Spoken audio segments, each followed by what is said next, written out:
continuar con este proceso fascinante de la Reforma Protestante, Randall nos va a hablar un poquitito más de las 5 solas de Lutero, que también es muy fascinante, para que nos contes cómo surgió eso. Ok, muy bien. Bueno, ya hablamos de que Lutero empieza a experimentar un descontento con lo que se enseña, con la doctrina oficial, versus lo que él empieza a descubrir que enseña la Biblia. Y él, el 31 de octubre de 1517, en la puerta de la capilla de Wittenberg, clava un manifiesto que se llama la 95 tesis. Ese era un acto muy común en aquel tiempo, digamos, no había, digamos, eran las redes sociales en aquel tiempo, ¿verdad? Ir y pegar cosas en las puertas de las iglesias, anuncios, cosas, y de repente, pues, ese día también no pasó mayor cosa, simplemente lo pegó ahí, alguien medio lo leyó, medio que sabía leer algo, ¿verdad? Pero, lo que vino después fue lo que marcó realmente todo el cambio. Las 95 tesis de Lutero son 95 cuestionamientos que él hace a la doctrina oficial y que se pueden resumir en las 5 solas, ¿verdad? Lutero no habla de 5 solas, en realidad después con el devenir de los tiempos se fueron agrupando en 5 solas. De hecho, el concepto de 5 solas no se acuña sino hasta el siglo XX, hace poco, ¿verdad?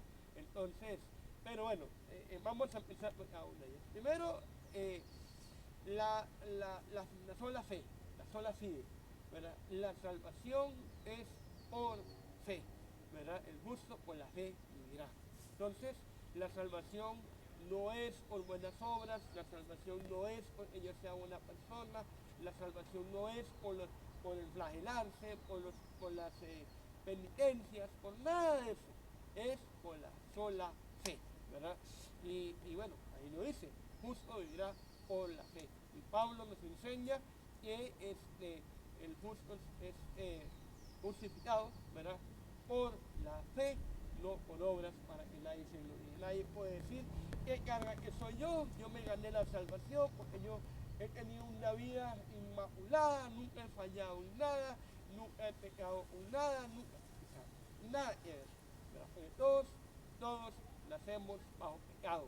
Todos somos pecadores, nuestras obras de justicia no alcanza los estándares de Dios. A mí me hace gracia cuando la gente dice, yo no soy tan malo, yo no soy tan malo, yo no me merezco eso. Y se merece algo. Lo que nos merecemos es la condenación al infierno, porque somos malos, somos malos. La premisa de que la gracia de Dios se puede ganar. Exactamente. Y ahí vamos a la segunda, la sola gracia, ¿verdad? O sea, la gracia. ¿Y es la gracia? Un regalo, ¿verdad? La gracia es que yo digo, Meli, te regalo un carro, 2024, último modelo, qué lindo, ¿verdad? ¿Y por qué? Porque me dio la gana, me dio la gana. ¿Y hiciste algo para ganártelo? No, ¿verdad? Simplemente yo quise hacerlo. Y de la misma forma no hay nada que yo hubiera podido hacer para ganar. Exactamente. Si ni Adán y Eva pudieron cumplir los altos estándares de Dios, ¿cómo vamos a poder hacerlo nosotros? No se puede. La gracia es el regalo inmerecido de parte de Dios. La sola gracia, no porque Dios me dé algo, a mí Dios no me dé nada, ¿verdad? A mí Dios no tiene ningún compromiso conmigo, pero en su amor, en su gracia, en su misericordia, decidió regalarnos la salvación, regalarnos la salvación. Las obras no ayudan a salvar a nadie, no salvan a nadie. Hay una premisa que es que el catolicismo enseña que las buenas obras se hacen para alcanzar la salvación, mientras que la Biblia enseña que las buenas obras son consecuencia de la salvación. Como agradecimiento No más por, como, no para, sino porque, no es lo mismo para que porque, ¿ya?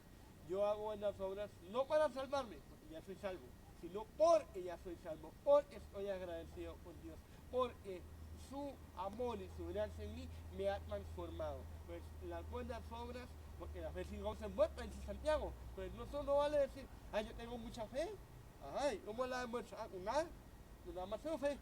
No, la fe tiene que demostrarse con obras, pero las obras no me salvan, las obras son una evidencia de mi fe, la fe es mía, no la gano, es decir, la fe me la pone Dios, ni siquiera es mía. Él pone la fe, Él es el autor y consumador de la fe. Hay mucha gente, como los frutos del Espíritu. ¿sí? Hay mucha gente muy religiosa que no tiene nada de fe. No tiene fe, simplemente es religiosa, ¿verdad? Porque la fe la pone Dios. Por nuestras buenas acciones nadie podrá ser salvo. ¿Sabes por qué, Meli? Porque el ser humano por sí mismo no puede alcanzar a Dios. Porque el hombre natural, el ser humano natural odia a Dios. El ser humano natural odia a Dios, no tiene la capacidad de amar a Dios. Pues dice la Biblia que nosotros le amamos a Él porque Él nos amó primero. Entonces, el ser humano, vive usted en la calle. Usted en la calle puede hablar de fútbol, puede hablar de política, puede hablar del gobierno, puede hablar de modas, puede hablar de lo que usted quiera. Pero usted habla de Dios, usted habla de Jesús. Ah, no, ya salió ese con su religión. Ay, qué pereza, ya sacó la Biblia. Ay, ya aburrido, ya empezó con su cantaleta religiosa. ¿Por qué? Porque el hombre natural aborrece a Dios. No hay uno solo que busque a Dios. Él nos vino a buscar. Esa es la gracia de Él. Él nos buscó, Él nos salvó y Él, y gracias a eso, a la gracia inmerecida, al regalo inmerecido de Dios, somos salvos. Yo no puedo decir, Meli, te regalo esa cámara, me la regalo. Ay, gracias. Sí, pero me das 1.000.000 de colones. ¿Qué me vas a decir? ¿Me la están regalando o me la están vendiendo? No, yo se la regalo, pero me da 1.000.000 de colones. Como las indulgencias. Claro, o sea, yo no puedo decir, yo me gané la salvación por obras cuando la salvación es un regalo. O es regalo o me la gano. Y como no puedo ganármela, porque mis obras son contaminadas por el pecado, son malas, son trapo de inmundicia, dice la Biblia. Que las mejores acciones que hacemos son trapo de inmundicia delante de Dios, ¿verdad? Simplemente no alcanza los estándares de Dios. Es como que dos personas se encuentren, dos amigos, ¿verdad? Como vos y yo nos encontramos, y yo vengo y te bajo y te digo, Meli, vieras qué sueldazo me estoy echando ahora. Vieras qué lindo, estoy ganándome, bueno, soy millonario ahora. Ah, de veras, mira, ¿y cuánto me estás ganando? Ay, me estoy ganando 250.000 por mes, ¿qué te parece? ¿Qué salario más bueno tengo yo?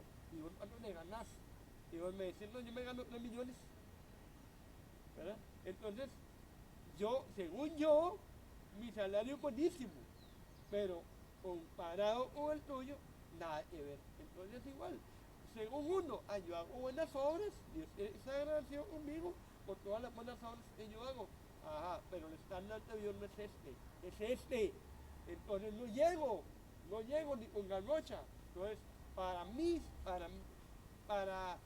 el concepto humano, alguien dice, alguien puede decir, yo merezco, yo tengo derecho, ¿quién merece algo? ¿Con base en qué? Yo no soy malo, ¿con base en qué usted no es malo? ¿Comparándose con quién? Comparándose con usted mismo. Y sí, todos somos buenísimos comparados con nosotros mismos. Pero si comparamos con los estándares de Dios, nadie se despega del suelo. Nadie. Luego tenemos la otra que es tenemos la sola fe, la sola gracia, la sola fe, la sola gracia, la sola escritura, que es muy importante, ¿verdad? O sea, solo la Biblia, no hay nada más que la Biblia. Cualquier otra cosa que se haga o se diga está por debajo de lo que la Biblia dice, punto, ¿verdad? La Biblia es el punto central, es nuestra fe, pues somos evangélicos, porque es el evangelio, el punto fundamental es el evangelio, son las sagradas escrituras. Ese es el punto medular que enfoca todo lo demás. La sola escritura, solo lo que la Biblia dice. El otro dijo, el Papa dijo, en la tradición dice que solo la Biblia, nada más que la Biblia, no hay otra. Dios dejó, dice Pedro, tenemos la palabra profética más segura en la cual hacéis bien en estar atentos, la palabra de Dios. La gente hoy dice, yo quiero una palabra de Dios, yo quiero que Dios me diga algo, yo quiero, ahí está la Biblia, léala, estúdiela, ahí está lo que Dios quiere para usted. Entonces tenemos la sola fe, la sola gracia, la sola escritura, solo Cristo salva, solo Cristo salva, no hay otro, solo el Hijo de Dios, Él es el único, Él habló siempre de sí mismo, vengan a mí y serán salvos, yo soy la puerta que comienza a será salvo, yo soy el camino, la verdad y la vida, nadie viene al Padre sino por mí. Él no dijo, ahí está mi mamá, háblale a mi mamá, ella es mi secretaria, me toma los recados y luego me pasa. Él no dijo, busquen los santos, busquen las ánimas, busquen, es yo. Él dijo yo, siempre habló de sí mismo, ¿verdad? Vengan a mí, a mí. ¿Cómo nos cuesta entender eso? Él se señaló a sí mismo, solamente Cristo. Y Pedro lo dice en el libro de Hechos, no hay otro nombre dado a los hombres que podamos ser salvos. No hay otro nombre más que el nombre de Jesucristo. Solo Él nos salva, solo Cristo salva. Invocar a otros personajes de la Biblia no ayudan en nada. Ay, pero es que yo invoqué a Santa Cachucha y Santa Cachucha me hizo un milagrito. El diablo también hace milagros, ¿verdad? El diablo hace milagros para engañar a la gente, ¿verdad? Pero si somos bíblicos, si somos apegados a las Escrituras, veremos que la única invocación válida es al Padre en el nombre de Cristo. Todo lo que pidan al Padre en mi nombre, al Padre en mi nombre, dígale que va de parte mía, ¿verdad? En mi nombre. Él es la puerta, Él es la llave que me abre el acceso al Padre. No hay otra persona, no tengo que invocar a otra persona. Y número 5, solo a Dios la gloria. La gloria no es para ningún personaje, no es ni para ningún... La gloria es solo para Dios. A Dios sea la gloria, a Él. No hay que dar gloria a ningún santo, no hay que dar gloria a ningún personaje de nada. Es a Dios, porque todo es de Él y para Él y por Él. Por eso son las 5 solas. Sola fe, sola gracia, sola escritura, solo Cristo salva y solo a Dios es la gloria. Ahí se reúne y se resume no el pensamiento de Lutero, el pensamiento de la Biblia, el pensamiento neotestamentario. Eso es lo que enseña el Nuevo Testamento. Y de hecho, te digo que ahora hay gente que quiere agregarle más olas, ¿verdad? Algunos hablan ya hasta de 7, y 8, y 10 olas, ¿verdad? Solo el que nace de nuevo puede ser salvo, ¿verdad? Y otros más que han ido, ¿verdad? Los teólogos actuales han ido agregando, pero bueno, nos quedamos con esas 5 solas que son la base del Evangelio de Jesucristo. Muchas gracias. Y entonces la siguiente etapa que nos quedaba luego eran las 5 solas y al final tenemos el impacto que tuvo la reforma en el mundo, ¿verdad? Por ejemplo, ¿qué impactó la reforma? Varias cosas. Por ejemplo, la traducción de la Biblia a las lenguas comunes del pueblo, ¿verdad? Bueno, de hecho, Wycliffe fue el primero en traducir la Biblia en inglés, ¿verdad? Y luego lo terminó Guillermo Tyndale, ¿verdad? Que fueron los que tradujeron la Biblia en inglés antes de Lutero, que traduciera al alemán. Entonces, Lutero tradujo la Biblia al alemán, lo que unificó la lengua alemana, ¿verdad? En una sola lengua, digamos, un aporte importante porque eran como lenguas ahí como regionales, digamos, el estilo del alemán actual nace gracias a Lutero, ¿verdad? Entonces las lenguas vernáculas se uniformaron, luego se tradujo la Biblia al español por Teodoro de Reina, Cipriano de Valera. Entonces digamos que las lenguas europeas se uniformaron gracias a la traducción de la Biblia a las lenguas locales. La gente empezó a estudiar, la gente empezó a leer, ¿verdad? ¿Por qué? Porque hay que leer la Biblia por sí mismo, y para leer la Biblia por sí mismo hay que aprender a leer y escribir. Entonces el analfabetismo bajó muchísimo, ¿verdad? Ya no era la gente, digamos, solamente en ciertos grupitos que estudiaba, la gente empezó a estudiar para poder leer la Biblia por sí mismo. Muy similar por ejemplo, a los judíos. En la Edad Media, los judíos sabían leer, escribir, sabían matemáticas, sabían todo. ¿Por qué? Porque el judío tiene que leer la Torá en Shabbat. Entonces tiene que saber leer. Pues mientras el europeo común no sabía leer ni escribir, el judío sí. Y como el judío sí sabía, y sabía matemáticas, y sabía, llevaba las contabilidades, entonces tenía, digamos, acceso a puestos superiores, ¿verdad? De ahí nace un poco esa envidia que ha habido siempre contra los judíos, ¿verdad? El judío, digamos, siempre se preocupó por el aseo, ¿verdad? La Biblia habla de lavarse las manos, qué sé yo, por eso al judío no lo toca tanto la pesca negra, ¿verdad? Como al europeo común. Y el judío sabía leer y escribir, por lo tanto alcanzaba puestos de alta estima ante los reyes, porque eran los administradores del rey, ¿verdad? Entonces ahora ya la gente sabe leer y escribir, ¿verdad? Para poder leer la Biblia. Entonces eso también es otro aporte importante del protestantismo, ¿verdad? Ahora, ¿por qué se llama protestantismo? Porque después de toda la cuestión de todo este boom que hace Lutero, que lo excomulgan, que ¿verdad? Lo quieren matar, ¿verdad? Él se salva porque el príncipe alemán, Federico el Sabio, lo protege en su reino, lo tiene metido en un castillo, ¿verdad? Protegido, y ahí él aprovecha para seguir traduciendo la Biblia al alemán, ¿verdad? Y a escribir nuevos escritos, ¿verdad? Valga la redundancia. Con el pasar del tiempo surgen nuevos líderes, ¿verdad? Que también es un tema importante, Juan Calvino, Juan Knox, ¿verdad? Calvino habla de la predestinación, ¿verdad? Que dice que uno no escoge a Dios, Dios lo escoge a uno. Él escogió de antemano quién iba a ser salvo y quién no. Usted sí, usted no, usted sí, usted no, ¿verdad? Entonces está esa dicotomía de que uno es salvo porque uno escoge ser salvo, escoge leer en él, o es salvo porque Dios decidió que usted tenía que ser salvo y tenía que creer en él, ¿verdad? Ese es un tema que muy todavía no está resuelto. No está resuelto, ¿verdad? Es una doble verdad que aparece en la Biblia. Por eso la Biblia está fascinante con lo que enseña.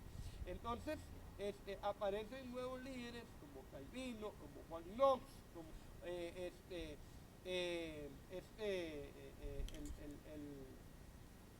Wesley, Carlos Wesley, Juan Wesley, ¿verdad? De los metodistas, Juan Wesley, ¿verdad? Cada uno va predicando las nuevas ideas, ¿verdad? Éramos de Rotterdam, ¿verdad?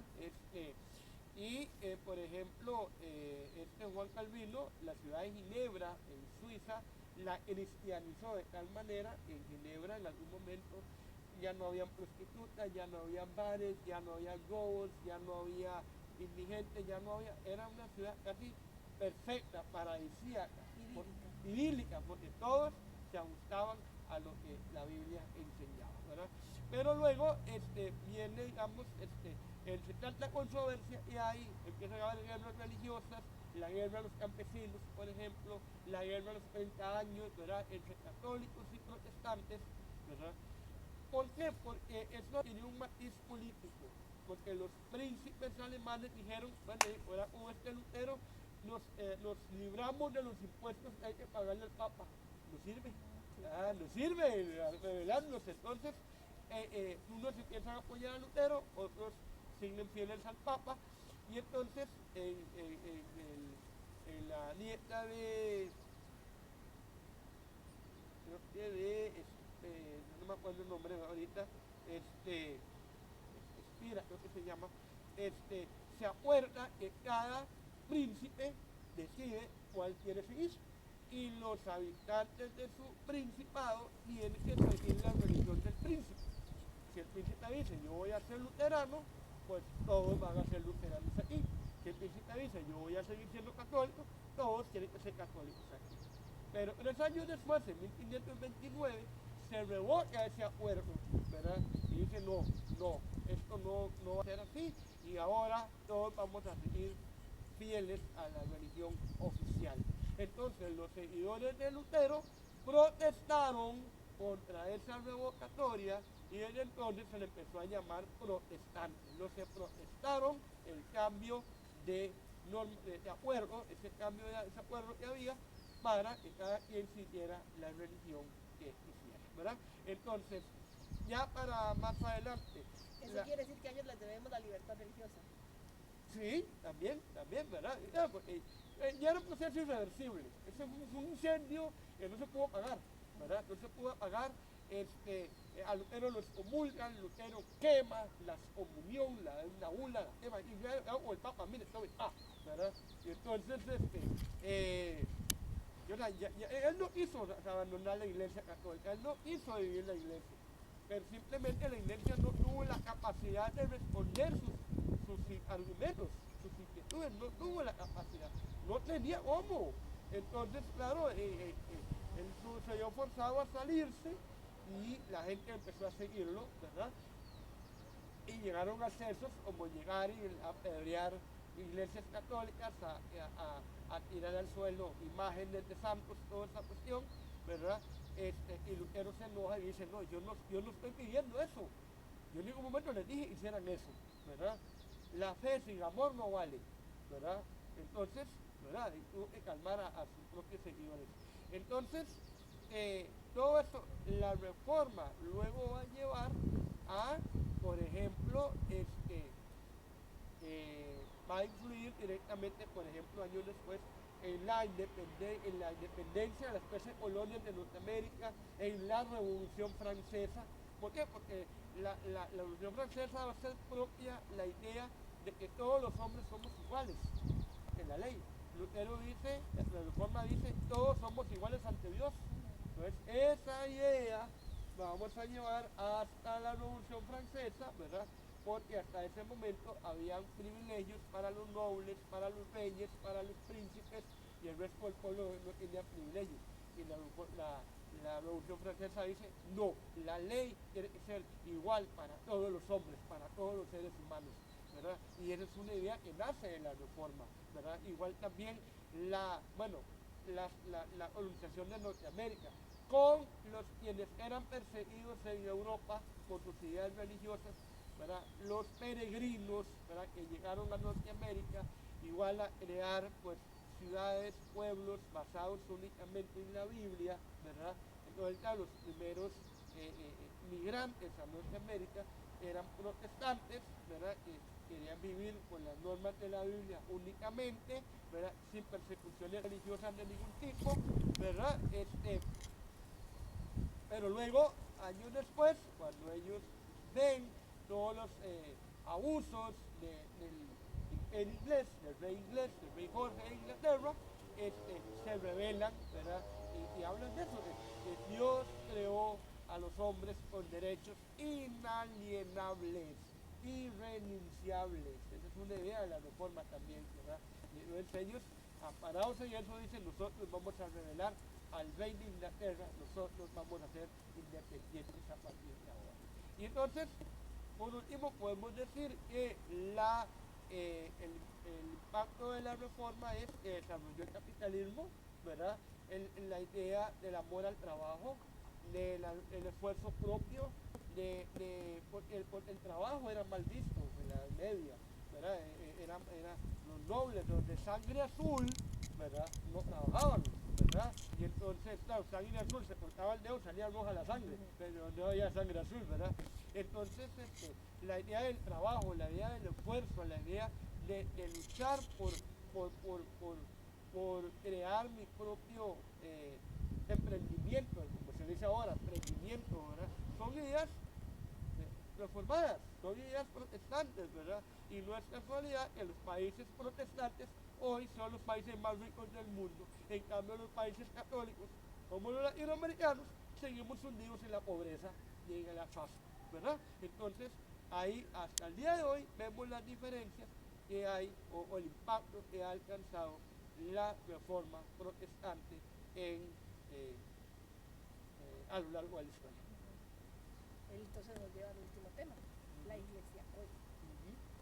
La iglesia hoy, bueno, es un tema, muchos hablan de que la iglesia evangélica de hoy requiere una nueva reforma, ¿verdad? Porque se ha desvirtuado en muchos aspectos, lamentablemente. Es una iglesia que hoy tenemos todos los recursos para leer la Biblia, para estudiarla, para memorizarla, para hacerla nuestra, es cuando menos se lee la Biblia. Ni en las iglesias se lee ahora la Biblia, lamentablemente, ¿verdad?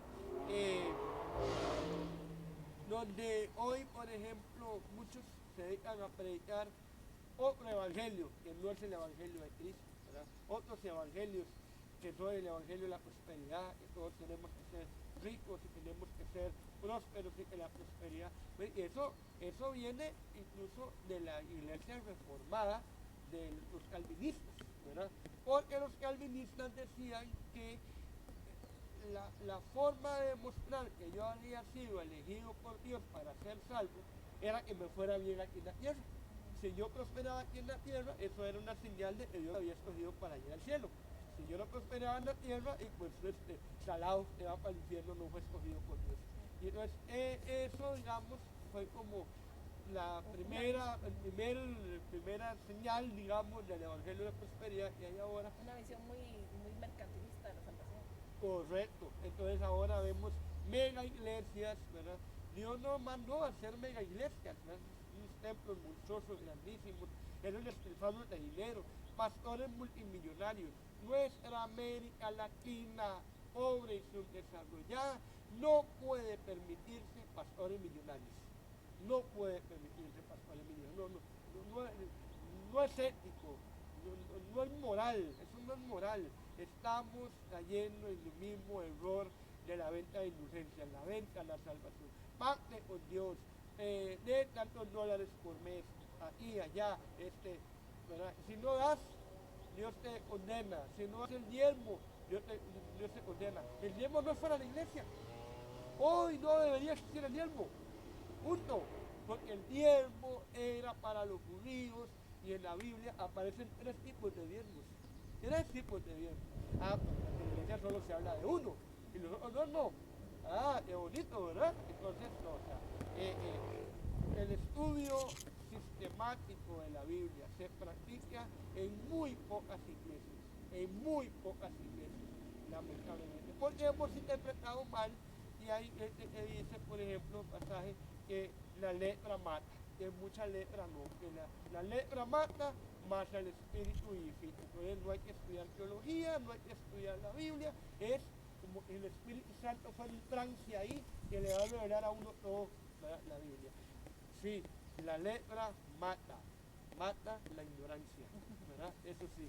Pero entonces, y hoy vemos un evangelio muy secularizado, gente que dice que es cristiana, pero tiene una doble vida, ¿verdad? Esa moral que había antes, es que hasta hace pocos años, cuando nosotros éramos niños, realmente el que decía que era cristiano, es que de verdad era cristiano, es que de verdad tenía una actitud y un comportamiento ejemplar.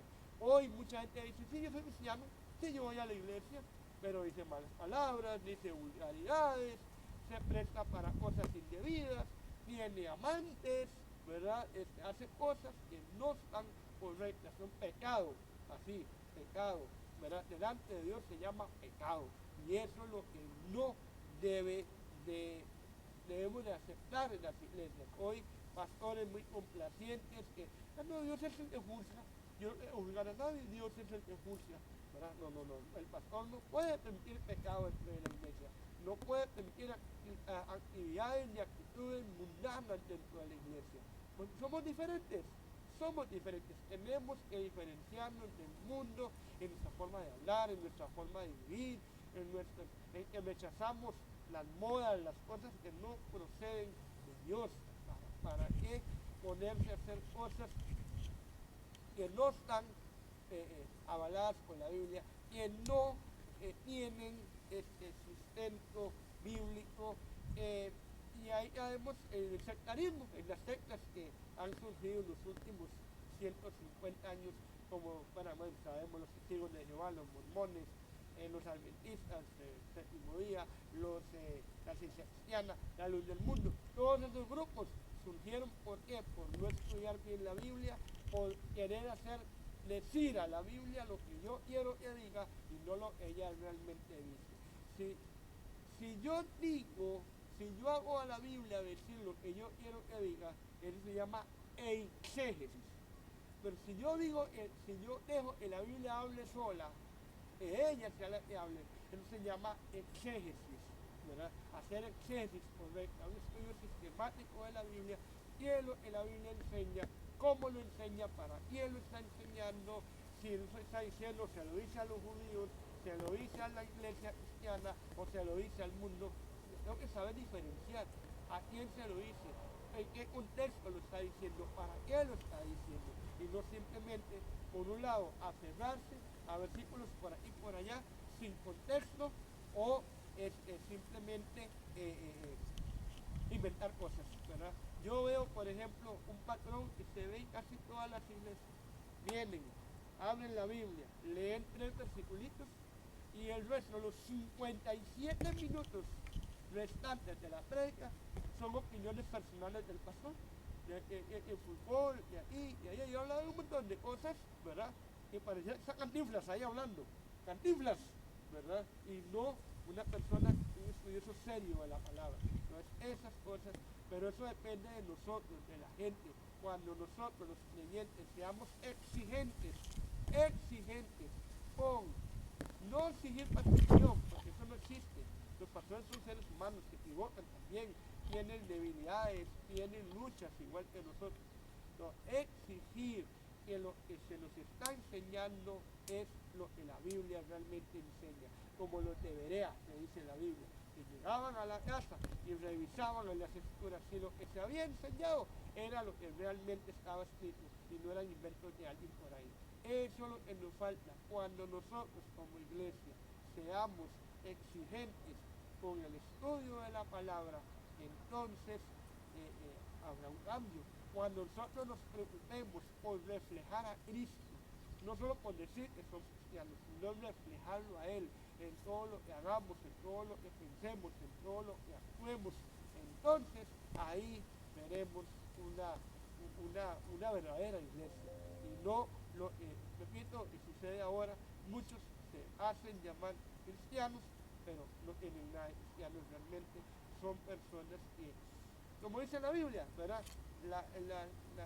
El trigo y la cizaña crecen juntos, ¿verdad? Pero llegará el día en que Dios separará la cizaña y dejará solo el trigo, solo a los verdaderos, a los que son realmente hijos de Dios, nacidos de nuevo y que realmente tienen una vida consagrada a Él. Muchos creen en Dios, en Cristo, y lo aceptan como Salvador, pero no como Señor, ¿verdad? Y claro, Cristo me salva, gloria a Dios, sí, pero no solamente va a ser el Salvador, Él quiere ser Señor de su vida. Y como dice un pastor amigo mío, uno no se manda, es Dios el que lo manda a uno. Y eso es lo que no nos gusta, cada quien quiere hacer lo que bien le parezca. Y ahí vemos en la Biblia, ¿verdad? En el Antiguo Testamento, en el Antiguo Israel, cómo Israel caía en cosas terribles, pues cada quien hacía lo que bien le parecía, no se ajustaba a lo que Dios realmente les había ordenado que hicieran. Entonces, eso que podemos decir de la reforma, y que realmente pues tenemos que sentirnos identificados con esta fecha tan especial. 31 de octubre no es el Halloween, 31 de octubre es el día de la reforma de un hombre valiente llamado Martín Lutero, y gracias a él y a hombres como él, hoy tenemos la Biblia en nuestro idioma, podemos estudiarla, podemos aprender de ella y podemos realmente crecer en el consejo de Dios de la palabra. Muchas gracias, Randall. Definitivamente Randall nos deja un montón de pensamientos, ideas y reflexiones para rumiar un ratito. Muchas gracias. Y esperamos que esta sea solo la primera de muchos análisis a eventos históricos y eventos importantes no solo para la iglesia sino para el planeta, ¿verdad? Y doctrinas importantes. Y hoy un tema que podríamos hablar posteriormente es la posmodernidad que estamos viviendo, y eso nos afecta a todos, y bueno, es un tema también para hablar largo rato. Muchas gracias.